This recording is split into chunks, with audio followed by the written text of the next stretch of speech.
listening to the House by the Video Store podcast.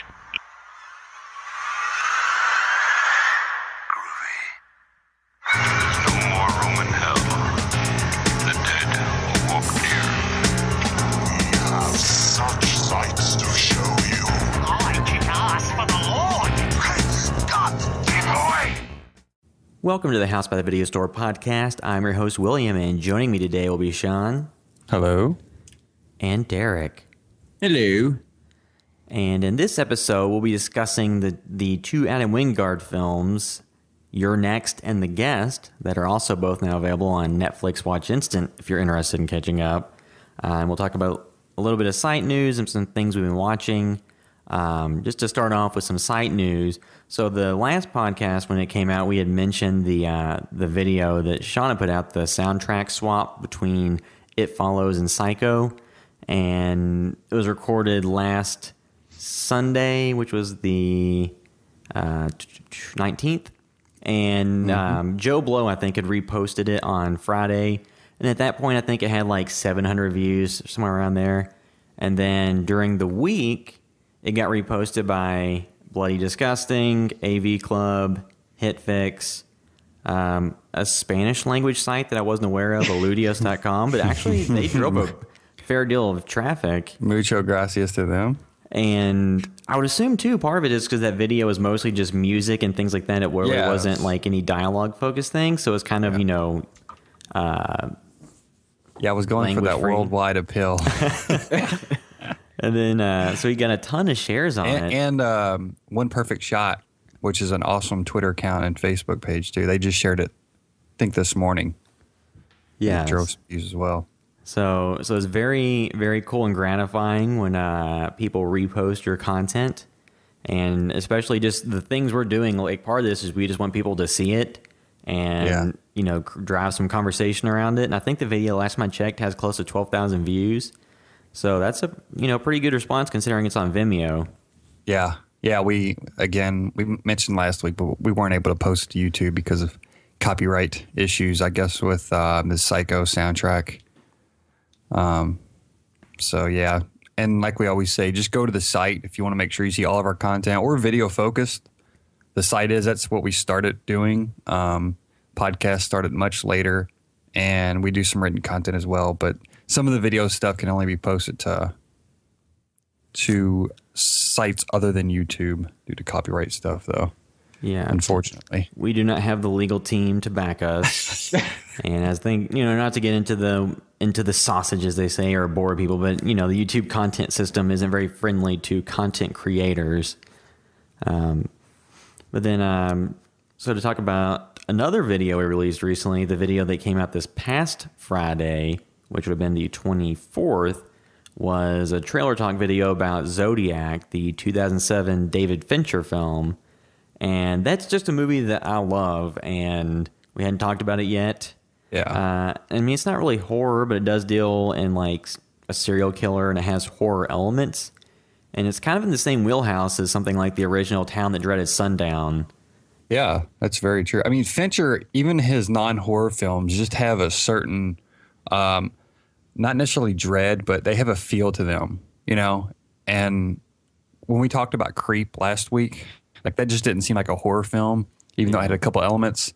And when I was watching Your Next this week, I was thinking, this feels more like a horror film than Creep did, Yeah. It's some of those movies just have that feel for them where they might not hit these certain marks, but I feel like Zodiac definitely does. Yeah. And anything that can work in the actor that played Drew Carey's brother on The Drew Carey Show. Yes. Yeah, he was great at a perfect role. But and two, it's funny watching that movie because it has Mark Ruffalo and Robert Downey Jr. in it before either one were a member of the Marvel Cinematic Universe. So yeah, that's right. Iron Man and the Hulk. We don't talk about those franchises. And it had Jake Gyllenhaal, like, is one of his better performances. And then also unrelated, Nightcrawler's on Netflix now, so that's a very good movie to check out. It's very good, and everybody needs to go watch it if they haven't. Mm-hmm. Or as my dad calls it, Worms. Yeah, he kept calling it Worm, and we were like, what are you talking about? He's like, the movie Worm? And it took him like 10 minutes to describe what it was. We're like, oh, Nightcrawler. We kept calling it Worm the other night. So no idea what he's talking about. Well, it's interesting, you brought up Nightcrawler and stuff too. And not to take anything away from Nightcrawler or The Guest, and there's another film I feel like similar. But The Guest, also when I was watching it, it feels like a post-Drive film. Yeah, that's and not to take anything away from it, and so does Nightcrawler. And even though they're both very different films, like Nightcrawler, I thought they was maybe going to try to lean on that. They didn't at all. But and not necessarily saying that they were trying to ape anything that Drive did, but I almost feel like that film just had such a huge impact on the filmmaking community. Yeah, that's another movie too that, like, if anybody hasn't watched it yet, you really need to check it out, because Drive is probably like one of my favorite movies I've seen. I went in with the expectations of it from the original like theatrical release was like they marketed it like a Fast and Furious movie, which it is not like that at all. And I don't know if y'all remember or not, but a lady tried to sue him because of that, and I don't think it went anywhere. Yeah. But like that was like the big thing, because like I think that movie kind of got like didn't get the recognition that it deserved because they marketed it wrong. Well, I remember hearing all this great buzz about it, and they were showing it at a local theater, Baxter, and I kept wanting to go see it, and I was just too busy at the time, and I think I was working weekends at my job, and it was just kind of hard to make it there, and I'd missed it in theaters, and I was like bummed about it, but I still wished I would have made it to see that. I also really want the jacket. Conan O'Brien got one from Ryan Gosling on Conan or something. Well, they're pretty cool. Yeah, but I'd rather just like, they're expensive. I think they're like $200-$300. Yeah, I feel like if it got like rained on, it probably just like fall apart or something. There'll probably some cheap ones on eBay by now, because people have those like flash in the pan fans that aren't somebody that's like fans of cinema. They're just like, oh, that's a cool character, and then by now they're done with it. Yeah, where we'll probably like worship that movie until the day we die.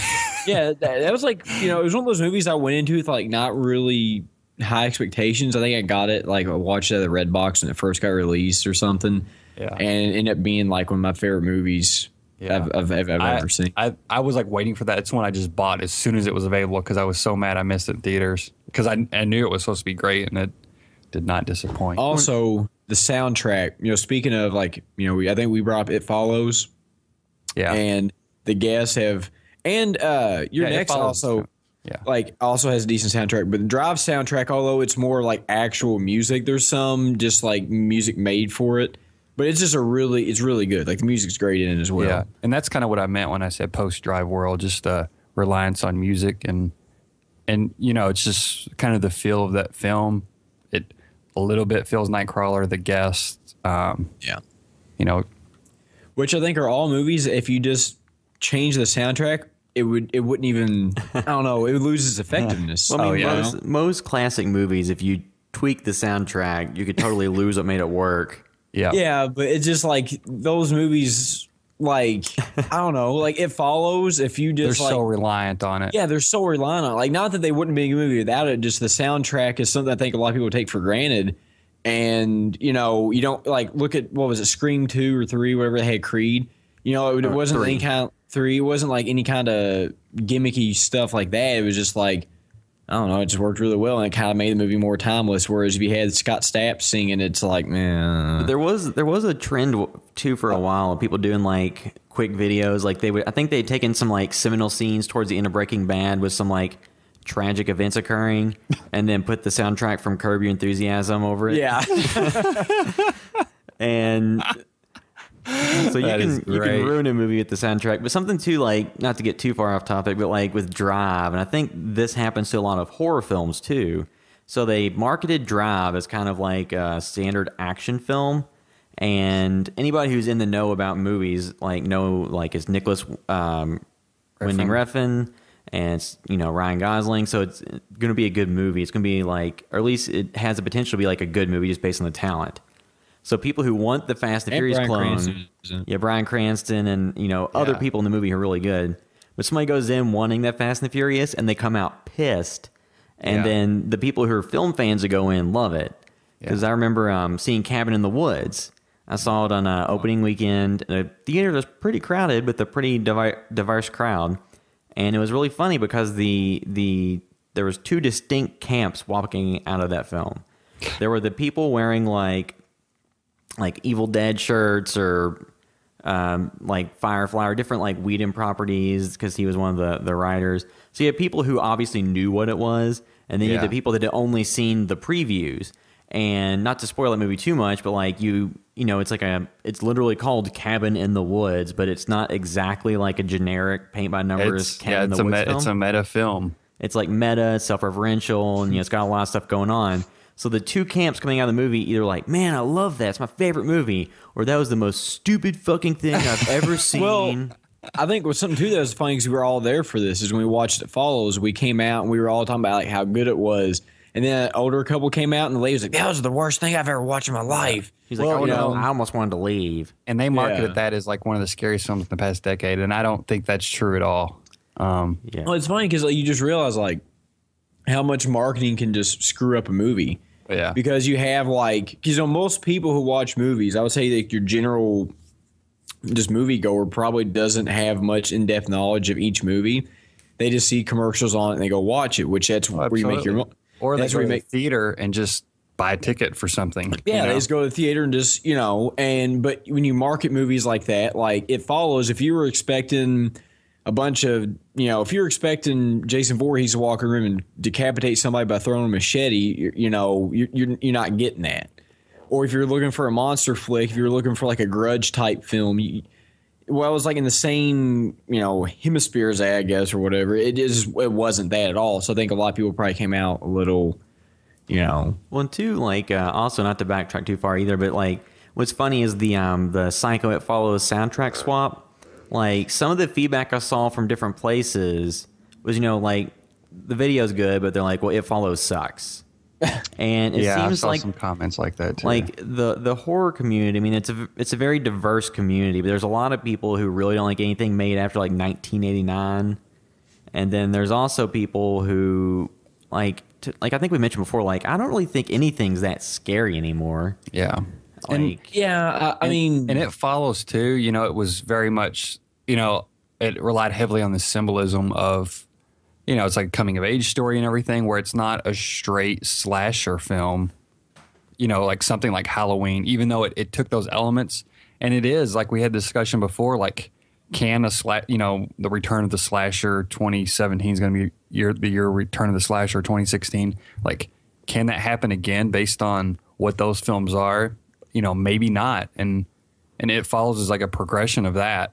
But people just want the old stuff. But then they get the old same impact. Yeah, then they get the old stuff, and it just I don't know. It's kind of like like everybody then you're competing with Jason Voorhees and Freddy Krueger and Michael Myers, and how do you compete with that? You know? Well, another thing too, though, is even with the newer versions of those films, you're still left like with the empty feeling. It's kind of like if you like the Eagles or something, like a classic rock band, you love their original like run, then they do something 30 years later, and you're like, nah. There's a little bit of that magic is lost in between like the original run and the remakes. Well, then you have like modern audiences who are younger crowds. Like I think we've mentioned before, like, horror kind of lives or dies in the theater based on like the high school crowd and the young college crowd. So you have stuff like Unfriended and The Gallows making more at the theaters and something like It Follows. And everybody that whose judgment I trust, who's seen The Gallows, has been like, it was a steaming pile of shit. Well, but like we kind of go back to this too. Is like if I was 17 years old, and the 17-year-old me would probably enjoy The Gallows more than It Follows, just because like It Follows, it was a really good movie. It's probably one of the better movies I've seen in a long time. It just wasn't like. It was never like super exciting. It was just like overall just a good movie, whereas more, like it wasn't like a fun theater experience, whereas like if you go into a movie like The Gallows and you're in there with a bunch of people your own age, it's probably going to be a little bit more of a fun experience. So you're selling more of the experience of the first time watching the movie than the act. Because It Follows, you could probably watch multiple times and it holds up.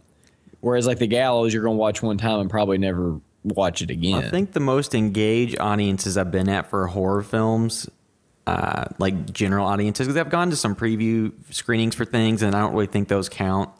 Because like I went to the preview for the 2013 Evil Dead reboot remake because the girls didn't at the time had passes to it. And like that was a very energized crowd, but they were all wearing Bruce Campbell shirts and Evil Dead shirts and stuff. So they were all the target audience. Well, I'll say this though, like, because I just went and watched it, like one night, and I mean, spoiler alerts: when the guy's getting shot, the stable gun, everybody's like freaking out, and the girl's cutting her arm off with a turkey cutter, and it's like the response is very good. So I think that was a fun movie in theaters. But I think the movie, going back to that, I can remember like going to the theater and seeing horror films. I think the one I remember having the biggest audience reaction was Freddy vs. Jason. Yeah. Well, it's funny because I had to sneak into that because when did they even come out? Like 2001? Yeah, you would have not been anywhere close to 18. Yeah. Because I had just turned 18. Yeah, because we snuck in. Because back in the day, Dirty Dozen, you could just buy whatever and go wherever. The theater that we went to was, if you are familiar with the Louisville, Kentucky area, with the Dixie Dozen, which is on Dixie Highway, is a very raucous theater. Yeah. It no longer exists now. Yeah, it's gone. It's going to be a Hobby Lobby. Yeah, well, it is a Hobby Lobby. It is, yeah. One time in that theater, I witnessed a 45-year-old man yell at a 10-year-old to suck his dick. And there was like a fight between the parents, Well, so that's the general crowd that was at that. Here's one of my stories, because I used to go there on the weekends too, but this was far after I'd moved away from that theater. We finally was like, let's just go. We were house sitting my brother-in-law and sister-in-law's house, and the Nightmare on Elm Street remake came out, and I'm like, screw it, let's just go to the Dirty Dozen. We go down there. It's already late, like an 11:30 showing. We sit in there. They never roll the film. 20 minutes later, some dude goes in there. He's like, everybody's pissed. He goes to tell them. It still takes him another 20 minutes to even start the film. So like, that what were they combined doing? with how horrible that movie was, Yeah. I fell asleep multiple times watching that. And I talked to a buddy who worked there for a long time. He was afterwards, and he's like, oh, yeah, we got the old projectionist there. He always falls asleep and never rolls the film. Well, I think they have. I think that was where the worst film going experience of my life occurred for Too Fast, Too Furious, which we're not going to talk about any other movies in that franchise because there's a strict ban on it. But Yeah, that was. Avengers. I think it's pretty easy to say that was the worst movie in the series. And I just remember there being like a group of rowdy 12-year-olds behind us that thought everything in the movie was hilarious and kicked the seats and were just little douchebags. Was that the night that I yelled the whoop whoop out of the car and like the guys tried to chase us or something? Yeah, some guys challenged us to a street fight at a stoplight. Yeah, because I went, I meowed at him. Whatever it was. It was just Dixie Dozen, so, So yeah, we're driving times. I by. found a bowling ball in the shrubs one day when my ex-girlfriend took me to see Kill Bill Volume 1 because I didn't have a car at the time, and I was like really excited for that film, so I kept that bowling ball. And they should bring Dixie Dozen back. But as a segue into the next segment, so we talk about like old and new things. So at least me and Sean have kept up with this season of Scream. I haven't. And I don't blame you for not, Derek. Well, it's not that I haven't wanted to watch it. I just, it's funny. Me and William both bought individual houses at the same time, and I got AT&T Uverse, and it's taken them like 7 years to get it set up. So don't get AT&T Uverse. They've been screwing everything. Well, great. Now they'll never sponsor the podcast. Like they're gonna listen to this. Yeah, well, like they came out the other day and they fixed my TV, but now my internet doesn't work. Then they came out and fixed the internet, then the TV quit working. Then they came out and fixed the internet, and then nothing worked. And I was like, oh god. See, if you just get the internet, you can at least stream most crap on your phone. It's actually I watched Scream this week because it didn't record because our DVR's messed up. But and actually, it's getting better, I think. What about you, William? So this is episode 4. Yeah. I don't know the title of it, but something about Revelations or something. I don't know. So I think that I think is what it's called. So I think out of the first 4 episodes, episode 3 is the best because that's the one like where you have like a character death that actually should hold some meaning and actually does. Because the pilot, it seems like the aftermath of someone getting killed, like was nobody really cared. Like they all talked about it, but nobody really had much of a reaction to it. Yeah, He did. And then like the 3rd episode, like set up like a scenario where people actually did have fallout and did have repercussions and changed the way they acted in the next episode. And then the 4th episode was more and what they thought had happened with the supposed killer. Yeah. By the end of it. Yeah. So then the 4th episode was more. It's kind of like a mystery element to it, like them doing research and looking into things. Yeah, and there was no deaths in this episode. I will there say, was some mourning, and I was like, man, if they kill off a character every episode, they're just going to be going to funerals this entire show. because like in the original Scream, so like what, they killed 2 characters at the beginning, then they killed the principal, Henry Winkler. Henry Winkler, then they killed Rose McGowan, and then the camera guy. So like it wasn't super huge. It wasn't a super huge body count, and you know when you include the killers themselves dying. But so like on this series, they actually took a little bit of a break from the killing. In this episode, I will say though, it did feel like there was no risk of anyone being murdered when like the 3 main leads are all together. Yeah, that guy, he's crying in front of the station at first, and he was like, "Protect him to serve my ass." Like that was really bad. Yeah, that character just, and two, like I don't know if you mentioned or not, but like he's supposed to be a SpaceX, like he's gonna work for SpaceX as like an intern or something. It's like that's extremely prestigious. Yeah. Well, that's the least of the show's worries. No, but honestly, it's getting better. And so at one point, Derek, of the episode, they go into the essentially the killer's lair, and I really enjoyed that scene. That was I was like, wow, I'm actually enjoying this whole thing right now, and I just like the way they handled it. It felt like you're watching a horror movie, but at the same time, they're finally starting to kind of get their footing as far as with the story, and like you said, making a death matter as far as the characters are concerned, and they lean on it a little bit in the beginning, but they don't spend too much time mourning the character, but I think just enough so it has some weight to it. And another thing I think I was realizing that I like about the show from the beginning, and it didn't really click with me, was that because there's obviously a certain killer or killers that they at least had to have some type of plan with this show, and they can't just go from episode to episode like some series do. Yeah. So that gives me hope for that, and I never really thought about that before, but I think that's what it is. That's why I've kind of latched onto this show at least as much as I have. Well, and they announced at Comic-Con there'll be a second season, so you know it's going to continue. Yeah. And I think we mentioned before, like Ty West is supposed to direct an episode sometime in season 1. So if they can start bringing in like good horror directors just to come in and do an episode here or there, like that could make, at least there's a few high points that make them worth watching. Mm-hmm. But so at this point, if you really hated the pilot and you don't have any interest in it, then it's not like you're missing out on anything. But it does seem like they're improving it. I think on I think the general consensus on the reviews, they went from like a D+ to a C-. Yeah, I would say that. It's I don't know if I'm getting numb. I think they're getting better, but also I don't know if I'm getting numb to the quality of the show. Well, it's also it's aimed at a demographic that didn't watch the original movies, but figure they explain why it looks like a blowjob mask, which I like. They gave the lore to it, and I don't know how much sense it makes. It was fine enough for me. And they kind of talked about why there's going to be multiple masks, or that there are multiple masks. Wasn't like Cher's son from that one movie pretty much the elephant? The Elephant Boy or whatever. Well, that movie was Mask that Cher was in, but he was like an elephant Titus type thing. I mean, that's the reasoning behind the mask, right? It's like he got mad and killed people or something, right? No, I'm just making stuff up right now. Okay. I was trying to share movie into MTV Scream. Essentially, okay. You want to spoil this real quick, William? For Scream? Yeah, the mask. Yeah, so we're going to spoil this. If you really don't want to know the spoilers for the show, you can probably just fast forward like 30 seconds.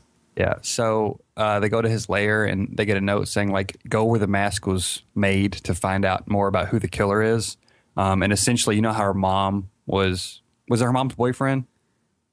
William? It was a killer? The killer was obsessed with the main character, Emma's mom. That's right. So he had to have surgeries. Why did he have to have surgeries? Because he was deformed. Okay. All right. So anyway, he had multiple surgeries. Well, every time he had a surgery, they formed a new mask just for him to stop it from getting infections and everything. So that's why it looks the way it looks. Oh. And I guess that's why there's going to be multiple masks. Which is kind of I think that's kind of a cool story. it's cool that they gave a reason for changing the mask and a reason for a mask.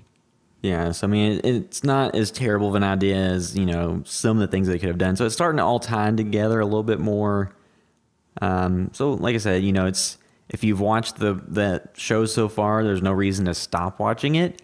But if you're vehemently opposed to watching it, you can still kind of sit out and then just avoid spoilers if you can and see what the general consensus is later in the season.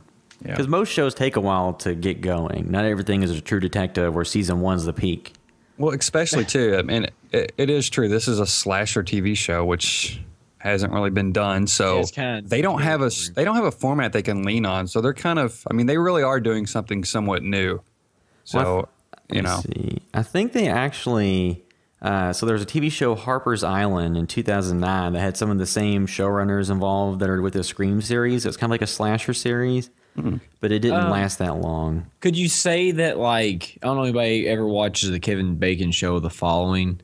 Like, I watched, like, the first 2 seasons. It had, like, slasher elements. But it was kind of more like a generic Hannibal Lecter type guy with Kevin Bacon in it. Yeah. It's not bad, but like the first season, I don't know if y'all have ever watched it. The first season is actually, in my opinion, is pretty good. The second season got really stupid, but it's kind of a slasher. Hannibal's really good, and it has some. We know that Hannibal is really good. You love Hannibal. Yeah. All right, so I think we can go ahead and just move into our discussion of these 2 movies since we got Which one do we want to get into first? We're going to discuss Your Next first, since that was the first movie released. Because it originally was released in 2011, but I think it took a while to hit most people because it was like limited theatrical runs, and then it hit video on demand and DVD and things. But it was direct. Once you hit Netflix, you're like, you know what I mean? As I said, that penetration goes right through. Yeah, and it, you know, it's like the third date. You know, your penetration chances are way higher. Yeah, it just makes getting to third base so much easier. So just a brief synopsis of the film. When the Davidson family comes under attack during their wedding anniversary getaway, the gang of mysterious killers soon learns that one of the victims harbors a secret talent for fighting back. And this was the movie that had, if you remember the marketing at all, it had like the different animal character mask that people wore. And this was from director Adam Wingard and writer Simon Barrett, who are, you know, some of the big names and the up and coming names in like the kind of horror genre. So you have, you know, people talk about a lot like them, like Ty West. Trying to think of other up and coming horror, because there's a lot of people. You know, the people that directed some of the Saw movies. Well, because there's a lot of people, like at least the first 2 VHS films, like cycled in a number of different like talented directors who were well known before they had one good director and a bunch of terrible stuff in VHS viral. But Your Next was a movie that was kind of like a expectation subversion, because it took like the typical, like there's been plenty of movies like this, like an invasion type movie, and then they kind of flipped it on its head with a character actually, you know, being pretty smart and actually being, you know, able to take out some of these hackers. Well, I'll say this: some of the most. I mean, are we doing full spoilers, or are we going to wait till the end? I think on these kind of wait. What do you think? I don't know. They're both on Netflix Watch Instant, and we got 2 movies. So I think actually we can just do full spoilers throughout. So if you haven't checked these movies out, make sure to go watch it on Netflix Watch Instant, because it's kind of hard to discuss much in either of these movies without kind of getting into spoilers early on. That's true. And one thing it seems that these 2 movies share is the plot is pretty thin on them. Yeah. You know, they have some great scenes and some interesting, like, you know, some great moments in there. But that seems to be their thing, is like, hey, we'll just have a little bit of, give enough reason to show, you know, to have some cool stuff happen. Yeah. Well, I guess we can just say, like, just before we get into heavy spoilers, so, like, at least for me, like, I would definitely recommend watching both of these movies wholeheartedly. I think they're, you know, some of the better movies in this genre that have come out in the past couple years. Like, not quite, like, full-on, like, you know, horror films in the aspect of, like, a Friday the 13th or Conjuring or Poltergeist or something. Yeah. Well, not the Poltergeist remake, because it was dog shit, but But if you if you want to have like people over for Halloween to watch some movies, you could definitely show them either one of these, and even if they're not big horror fans, they'll probably enjoy them. Well, I think I like Your Next. Thought it was good, but I liked The Guest even more. Yeah. Yeah, I mean, I really enjoyed Your Next too, because I really love movies like where the villains are the ones that get fucked up the most. Like, because there's some like horrible stuff that happens to just some of the family members in this, but like some of the killers get some of the worst deaths in the movie, which to me is always enjoyable, because I always hate seeing like hapless people just getting slaughtered, and this kind of flips it over a little bit. But it's a very good movie. It was the first time I've watched it just for this podcast. And actually, no, that's not true, because I'd actually watched it a couple years back. The Guest was the one I hadn't watched before. But it was very good. I really, like you said, the plot's kind of thin. Yeah, but I almost felt like they could almost have done that as a short film and still got the point across, Yeah. And not saying it would be as effective or as fun, but, they could have been a great 25-minute film. Yeah. I say another thing, too, is like, what I've learned from like movies, don't fuck with Australian people.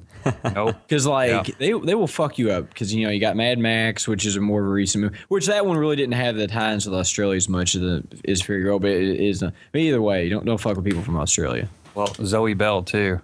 Yeah, stunt woman from and actors from Death Proof. Uma Thurman. She's from New Zealand. Sorry, not Australia. Yeah, we don't want to cause any. That's a slur. That's a slur. Yeah. She's a Kiwi. But like one thing that always makes me so angry at a lot of like, especially like there was a string of films like Wrong Turn and stuff in the 2000s that were just kind of like Hills Have Eyes, Texas Chainsaw Massacre, just that type of genre film where all the people were always like hapless idiots. Yeah. Well, let's say actually the Hills Have Eyes remake, the one character wasn't actually. No, that was pretty good. But that was actually one of the remakes I didn't mind so much. Yeah. The second one was just dog trash, but the original remake, or the first remake, whatever, it was actually pretty good. It had the guy from X-Men.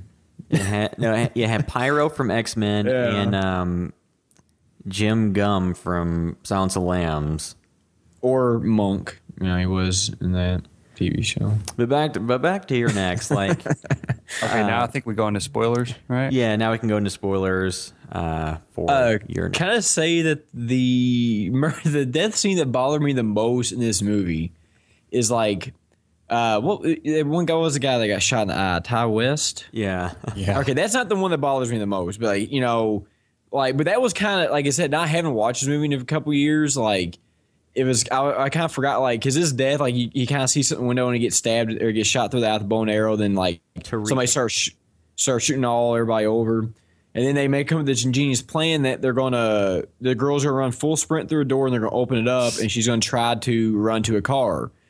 And, like, she starts running full speed and they open the door up and she runs and then she gets, like, clotheslined with, like, razor wire and it slits her throat open. That's pretty good.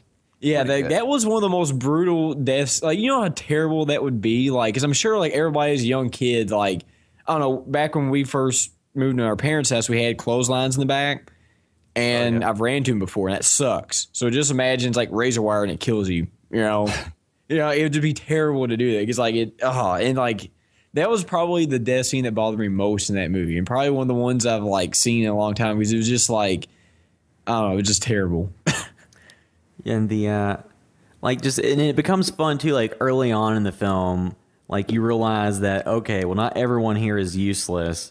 Because like when the main character Aaron actually starts, like fucking that guy, like fucking him up and that guy. When she fucks that guy, fucks him up. Well, like, was it the first guy she kills? She uses like a meat tenderizer hammer and beats the fuck out of him. Like I think she hits him in the knee and then smashes his brain or smashes his skull with it. The blender blender to the skull death is pretty awesome. Yeah. And it was another movie that took heavy inspiration from either Nightmare on Elm Street or Home Alone with booby trapping the house. Yeah. All right. Yeah. I was gonna say Home Alone just had hit so many chords with people, and they're like, "Oh man, we can take this much further." Yeah, this is the Skyfall. adult version. Yeah, this is the adult version. But what they don't realize is, after all that was said and done, those criminals, the wet bandits, they successfully sued Kevin McAllister because it is illegal to booby trap your home. Is it really? Yeah, if you put a booby trap in your house like the Axe thing, you would go to prison. That's great. All right, so like the boyfriend of the girl that kicks everybody's ass. I can't think of his character in the movie, but his name is AJ Crispin. All right, well, AJ Bowen's his actual Looks like name. James Corbin. And he was also in a movie called The Rites of Spring, which I think I've talked about before because I watched it when it came out in 2011. And in both movies, he's because in this movie he essentially paid some mercenaries to kill his family to get the money from him, to get the inheritance. And then in The Rites of Spring, yeah, which was a good little plot. And in The Rites of Spring, he was the same type of character. And he stole some guy's daughter and held her out for money, and he dies in both of them. So it's like he did the same movie twice in the same year, which I thought was kind of funny. And he dies in both of them. And one thing, So that's what he gets. and kind of comparing and contrasting You're Next and The Guest, like in this movie, you get a little bit less time with the characters before kind of the shit hits the fan. So the only character you're really, really invested in is Aaron, pretty much. And then everyone else, you only slightly become invested in them just because they're, because like the brother Drake, even though he's kind of a jerk, like the tall guy, even though he's kind of a jerk, just the fact that, like, he doesn't deserve to die is the only reason you don't want him to get murdered. Yeah. Aside from that, there's really not much compelling about that character. But actually, it was kind of a little nice plot twist because when all that started happening, you kind of remember the first time I watched the movie, kind of thinking it was his, like he had something to do with it, which obviously he doesn't. But it was kind of his douchiness made you kind of not center on him. It made you think that he was the one behind it. And, They're arguing about who can run faster. He's like, I can't, but I have an arrow in my back. One thing I like. I'm sorry, Sean, but if he'd been the one that ran out the door, it wouldn't have killed him. It would just cut his chest. But since it was like his sister and she was short, she's like, Dad, I can do it. And he's like, I got faith in it. And then she dies. So the dad had to feel like shit. I wish she would have made it out and they never saw her again. She just runs into the woods. And it, like, at the end of the movie, it pans out and she actually just stopped at Dairy Queen and got a Blizzard and just chilled. Well, actually, if they just showed her, Couple of big gulps, eh? Well, the Evil Dead, when Ash's girlfriend, Evil Dead 2, and his girlfriend comes out of the ground and jumps into the woods, he's like, ah! Yeah. If she just jumped into the woods and made that noise, you never saw her again. One thing I like about both these movies, and I think for me to make a fun movie, it's kind of what you need, is it jumps right into it.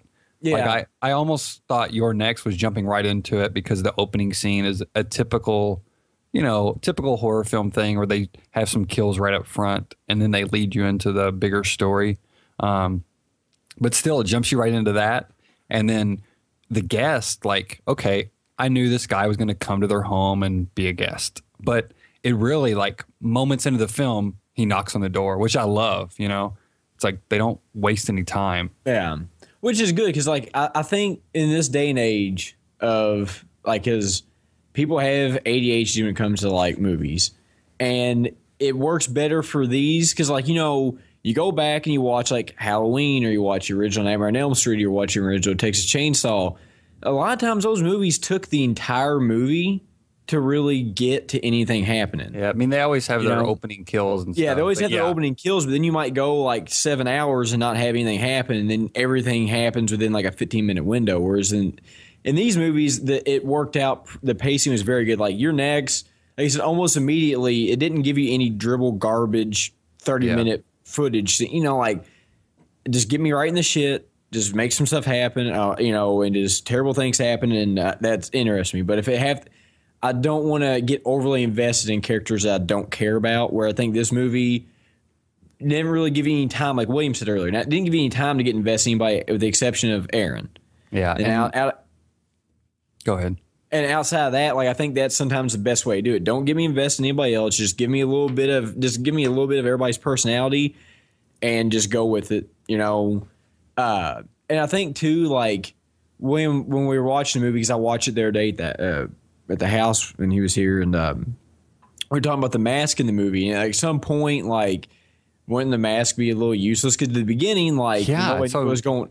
Yeah, Did you figure that'd be more of like it would be more of a visual? Well, and according to the plan that Crispin later explains to her was that she was supposed to be the witness, Aaron was, which would make sense why they had the mask, so that it wouldn't be clear who was involved, and then they'd have a witness to corroborate the story, so they would get away with it. But once she's killed a couple of them, and they just need to take her out, I think you would just take the mask off so you have better vision and don't have anything obstructing your eyes. Yeah, and Once you know obviously she's going to be a problem, survival. And I guess another thing too is like maybe the mask are somewhat intimidating, at first, but then I figure you think that even like all the reasons she's already killed a couple of them, and you got to kill her. Why does it matter? Also, they have a little mask cameo in The Guest, when they're playing cards at the party.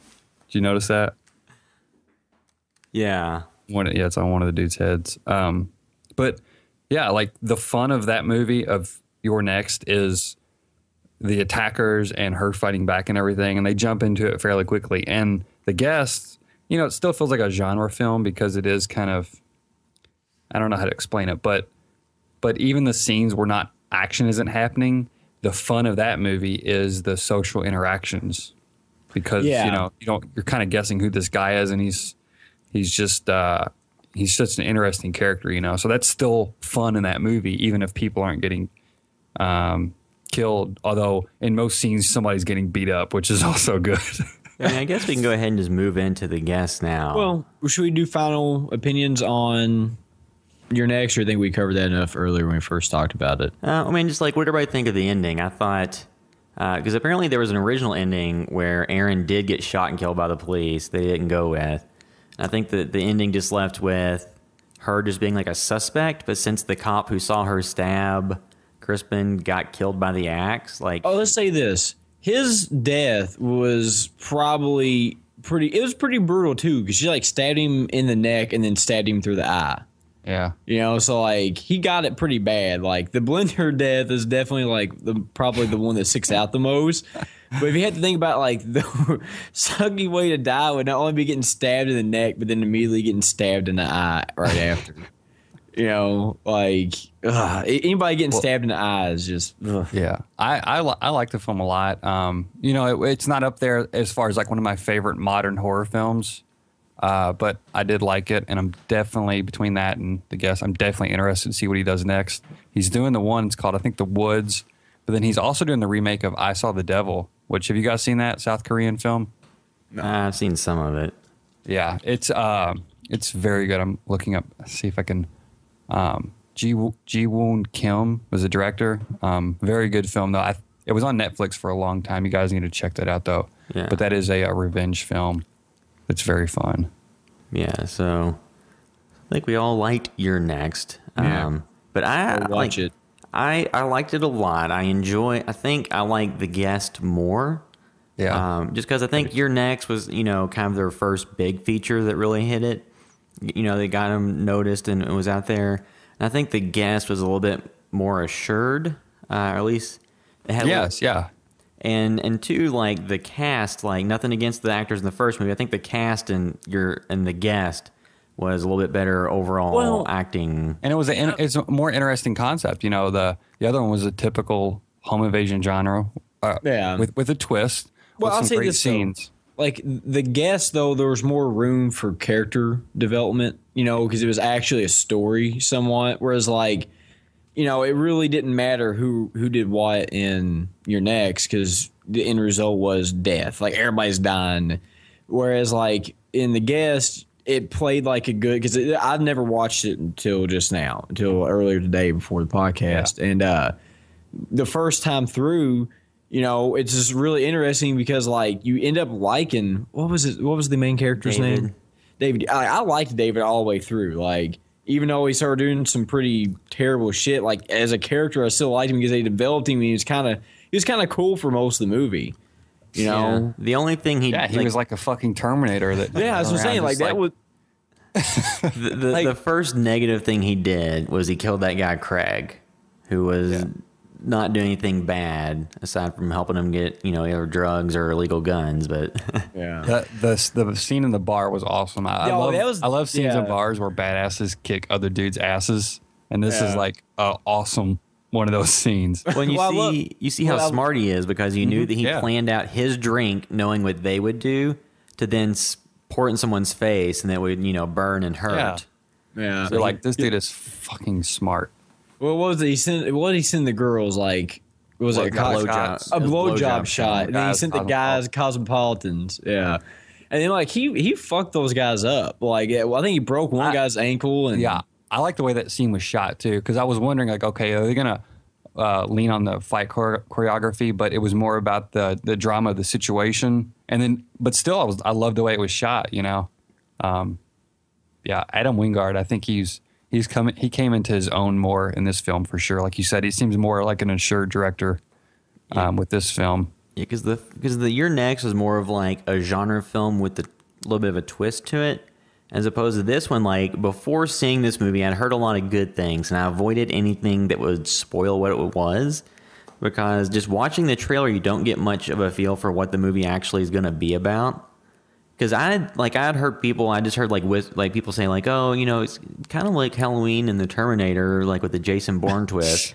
So I thought that David was going to be the one saving them from something, and then it turned out to be that he was the one that was killing them. I was like, oh, okay. I mean, it's kind of like, it's some of that stuff was kind of like, what? But it was fine enough because the end result, it was fun. Like, it was a fun movie, And it kind of was just like the evil Jason Bourne. Yeah. Well, and two, like, because I had done a video review of this a while back, and like at the end of the video, I kind of did like a discussion of it, and like based on the what's discussed in the story by the character played by Lance Reddick, Major Carver, that David has like programming that if he thinks he's found out, even if he doesn't want to, he'll start killing everyone that know about it. Yeah. So I think that he had truly planned just to hang out with the family for a while. Yeah. And then like go off and help them out. And then to go off and get like the plastic surgery, and then, to escape. And then once Luke told him that his sister Anna had looked into it and like started finding this stuff out, then he was like, well, shit. And then he started killing them all. There's so many great moments, interactions in the family. Like whenever she confronts him and he pulls the knife up and it's like, shink, like there's these awesome like moments and silence and him looking and everything. Just those social interactions are so awesome in this film. Yeah, and it's like a family dynamic of the main character, the Petersons, that, doesn't feel forced or completely unrealistic. Like you can see that family existing. Oh, and what's the girl's name? Micah Monroe. Monroe, yeah, she's awesome too in this. I think I like her character at least better in this than I did It Follows. I think just because she was able to have more of a character. More of a character. Well, and it's funny too. Like in these two movies that came out in like a relatively short period of time, or within like a year of each other, like her look was very different in both movies. Kind of evoked different personalities. And she's going to be in the new Independence Day 2, whatever the subtitle is. Well deserved, I think. She's good. I like her a whole lot. Yeah, so hopefully she can make her way back to the horror genre too. Yeah, but Independence Day's not in the horror genre? She'll come back in 20 years like Jamie Lee Curtis. Hey, question. Like, another thing too is, this is about Independence Day 2, is Bill Pullman still going to be president? Because that's true, he'd been president for like, what, 20 years? They haven't really leaked any story. Not that Roland Emmerich movies have much of a story to detail, but they haven't really released anything. Jeff Goldblum? He's in it. Where's Will Smith? I don't care about Will Smith, just Jeff Goldblum.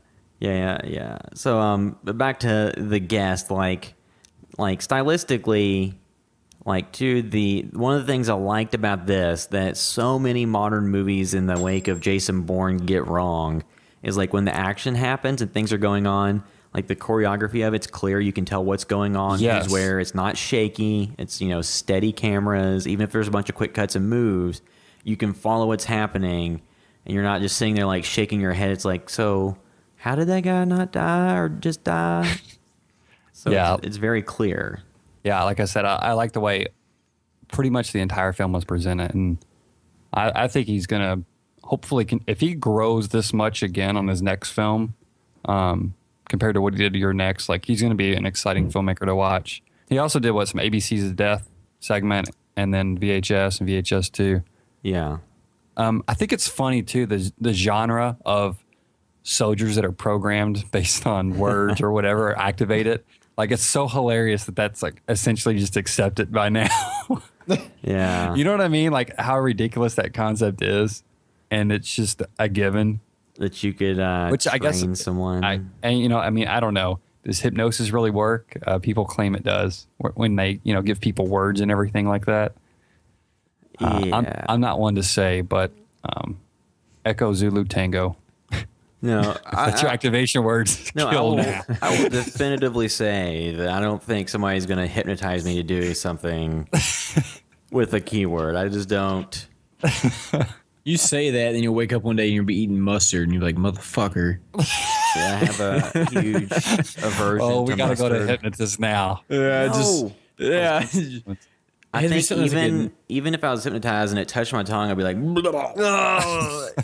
No, you'd because I'm like, because also I'm not a big fan of pickles. I kind of hate them. Oh yeah, they're And terrible. like 10 years ago, I was at a car show and I'd fallen asleep in a lawn chair. And Derek was there and he walked up and he took a pickle chip and like put it in my mouth. And like with almost immediately, I woke up, spit it out, and was trying to kill him. Yeah, like I'd already gotten a head start before he got up, so like I got back to my dad before he could kill me. But if I hadn't got to my dad, I wouldn't be here today doing the podcast. So we hypnotized William and gave him a mustard and pickle sandwich. yeah, No, my God. No, it'd be like when David's keyword gets activated and he kills everyone, then I get activated and kill everyone. yeah, no, I can't have that. But like, Yeah. to go back, I love that this movie was set during Halloween too. yeah. Yeah, I just think that was a added one good other layer little- to it. Yeah, that was a good little add on it. And it's got like the end set piece. It takes place in like the high school haunted house. Which looks better than any haunted house I've ever been in. yeah. Well, and it just provides opportunities for cool lighting and for there to be like Halloween related props there without it being like, wow, And- would that be there? Another thing too I liked is that they explained like there was never, I don't think there's ever any part in the movie where they had music just as like, I think somebody was always listening to the music as it was being played in the movie, which is what I liked about it too. Because like in the end scene, There were some moments without that. oh, there were, because I know like in the end when he came in, he put the CD in that the girl made for him. So that's why there was music playing, is that was the CD she made. Yeah. Which I kind of like that. I always like that in films too. Yeah, they did work a lot of the music into like from the soundtrack into the actual action that was happening. I mean, there was some score. Yeah. But the music in this one was really good. And it was, very much a throwback to the, like 80s and John Carpenter stuff and synth heavy scores and things Like I like said, that. not to take anything away from that, but it feels like a post-drive film where Yeah. a lot of these films are like, hey, that's okay to make a movie. You know what I mean? With that soundtrack. And not to say they're pulling from it, but I feel like it may have gave some filmmakers a confidence. Well, to be fair though, too, like Your Next had a little bit of synth, especially towards the end. It had more synth and like kind of throwback style music, and that came out the same year as Drive, so it was probably That's true. So I think that I'm sure that had an influence because there's a lot of people that have said stylistically that The Guest is kind of similar to The Drive. I think it's a little bit more pulpy than Drive was. Yeah. Just by virtue of the character David actually talks as opposed to Ryan Gosling's character on Drive. But this movie was a lot of fun. Like I said, like it was just clean. Like a lot of horror films and action films these days have like shitty cinematography and like shaky cam and stuff. And this, was very nice and assured. And all the performances were good. Yeah. Like it was a very solid film all the way around. A paper thin plot. If you can get past the thing of a soldier being activated and everything they just kind of tell you like, oh, this is this, so just believe it. Well, the it's only fine. thing, and I like the ending a lot too. Like I love the ending. When like he what was walks it? out. Was Agent Carter? What? What was the agent's name? The one that was Carver. Carver. Yeah, like he just picks up Anna and explains like everything, which I feel Yeah. like if that was happening in real life, it'd be like not a word would be said. Yeah. Well, I mean, too, like the like the inset piece, like you can like it kind of ties into like him not actually wanting to do it when Luke stabs him, he's like, you did the right thing. And he gives him a thumbs up. Yeah. Yeah. Somebody said he's like a failed Captain America experiment. Yeah.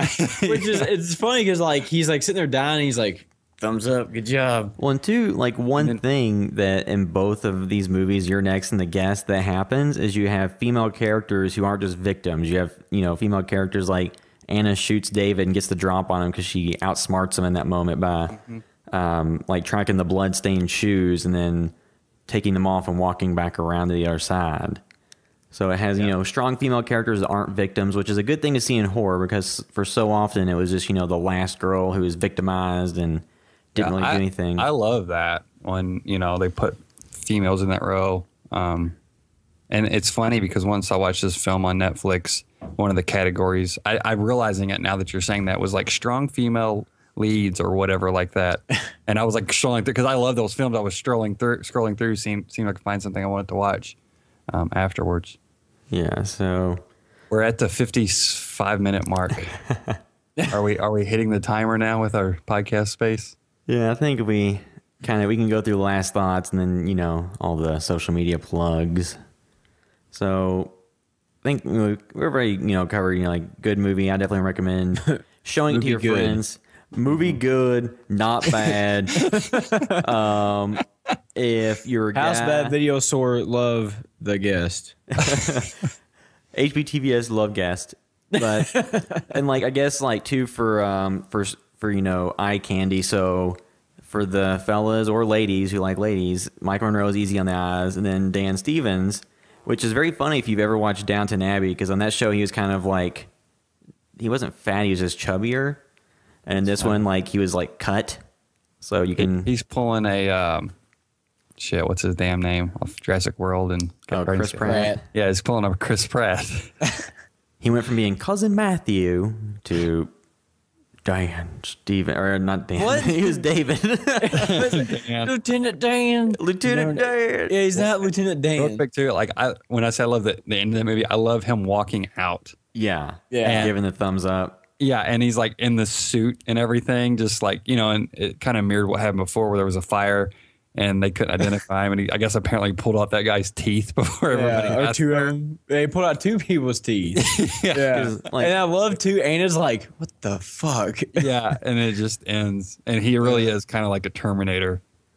But I think the thing too that I know we're running short in time is kind of interesting. He's like, I guess he didn't have to kill him now, does he? Because everybody thinks that he's dead, so technically he could just go on. He could go on to Florida like he's planned. He already said he was going and get the plastic surgery, and then I guess everybody will be all clear.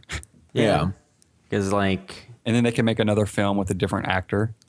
The Guest too. They can continue forever and ever and ever. the guest 2, Electric Boogaloo. But I think this would be the type of movie that honestly I don't want to make a sequel to it. Like, I like this one so much that I just don't want him to, be like.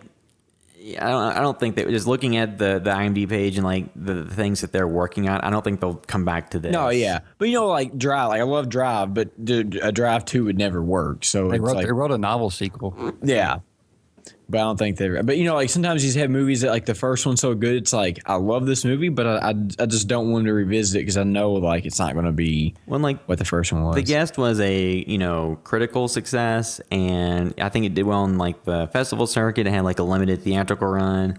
Then I would assume it's I know it's done well on video on demand because they talked about like the iTunes list, how it was so high for a while.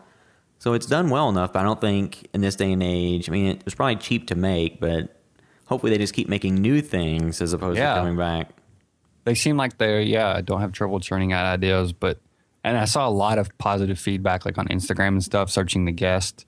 A lot of people were like, love this film, so glad it's on Netflix. So it's pretty cool that it has an audience because it does seem like something that could potentially be a hard sell because like you said, it's not clear on how it presents itself. So it's not a clear-cut genre film. So it's great it's found some type of audience. And definitely think that it deserves that viewership that it has. And I'll watch that film again for sure. I know you've been a big fan of it for a long time. Yeah. And I'm going to go back and watch your spoiler part of your review on The Guest. So anybody else want to check that out too, go back and search in our video reviews for The Guest. And like you did the soundtrack swap for Psycho and It Follows, and I'm thinking about doing one for The Guest in Halloween. That'd be pretty cool. But I still have to kind of break those down and see how that actually works. But yeah. So I think that kind of wraps up our discussion of The Guest and You're Next. both movies we all liked. If you like to see the work we're doing, you can always go to housebythevideostore.com. Follow us on social media. You can go to facebook.com/HBTVS, twitter.com or Instagram or Vine. It's HBTVS_official. And what else? Are there other social medias we're on? Social media accounts? We're on Vine. Go to our website and click on a link. If you go to housebythevideostore.com, on the side it has links to all the social medias. We're also on Google Plus if you use that. And of course, surprisingly, YouTube, a lot of people do. Of course, we're on YouTube at House by the Video Store, Vimeo, House by the Video Store. So you can find all that. And hello to our new listeners, if anybody's new, since we've got some new Facebook likes and Twitter followers from the you've made a great post boost. You've made a great choice listening to us. House by the Video Store love you. You're welcome. House by the Video Store love you. All right, and I'm at Blevin Sean. Derek. On Instagram, I'm at MetaWorld Derek. And Twitter, I'm at DWCap90, CAPP90. Yeah, mine was. I don't use it. At Blevin Sean for Twitter. Instagram is at Sean2D2. The number 2D2. And I'm on Twitter at Will_droid, and William Love retweets. So if you want to retweet anything. But that'll bring this episode of the House by the Video Store podcast to an end. Thanks for listening. House by the Video